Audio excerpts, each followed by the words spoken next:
వాడు కూడా మళ్ళీ యాక్సిడెంట్లో చచ్చిపోయాడట. తర్వాత ఇంకా డిగ్రీకి వెళ్ళినప్పుడు ఎప్పుడు అంటే ఇంకొకటి ప్రేమించిందంట. ఆడిని ప్రేమిస్తే ఎందుకు ప్రేమించావమ్మా అంటే లెసన్స్ చెప్తున్నాడు, బొమ్మలు బాగా వేస్తున్నాడండి, అందుకే ఆయన మీద ప్రేమ పుట్టుకొచ్చింది. ఈ ప్రేమించే వాళ్ళు అలా చచ్చిపోతున్నాడు, ఆయన కూడా చచ్చిపోయాడు. ఇలా చచ్చిపోతే పాస్టర్ గారికి రాసిందంట, పాస్టర్ గారండి నేను చచ్చిపోవాలనుకుంటున్నాను. ఎందుకు చచ్చిపోవాలనుకుంటున్నానంటే నేను ఎవరిని ప్రేమిస్తున్నా వాళ్ళందరూ చచ్చిపోతున్నారండి, అందుకే నేనే చచ్చిపోదాం అనుకుంటున్నానంటే అప్పుడు ఆయన అన్నాడంట, అలా చచ్చిపోవడం అనేటువంటిది మంచిది కాదు కదా, కాబట్టి ఏం చెప్తే బాగుంటుందబ్బా అని ఆలోచన చేసి, అమ్మా చచ్చిపోయిన వాళ్ళు ఎందుకు ప్రేమిస్తావు,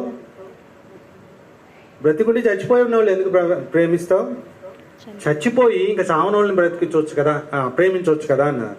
ఆమెకు అర్థం కాల. కాబట్టి నేను ఆ విషయం చెప్తాను రా అని చెప్పేసి